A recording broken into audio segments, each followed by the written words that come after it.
নমস্কার। কেমন আছি আমরা সবাই? সত্য অসত্যের মাঝখানে, ধর্ম অধর্মের মাঝখানে, মানবিকতা অমানবিকতার মাঝখানে কেমন আছি?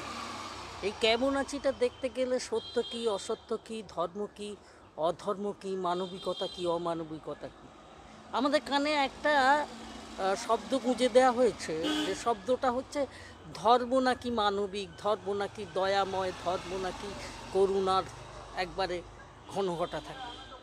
তা কি সত্য? আমরা কি দেখেছি? আমরা দেখেছি গ্যালিলিও যখন বললেন যে আহ, আহ, উম, পৃথিবী ঘুরছে, সূর্য স্থির আছে, তাকে শাস্তি পেতে হলো। কারণ শাস্তি পেতে হলো না, তিনি ধর্মের বিরুদ্ধে বলেছেন।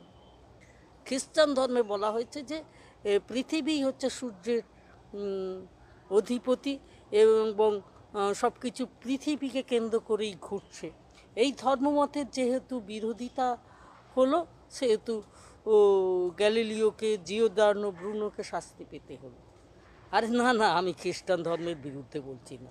আমাদের ধর্ম যেটাকে আমরা মেনে চলি, আমাদেরকে বলা হয়েছে যে আমরা নাকি সব হিন্দু।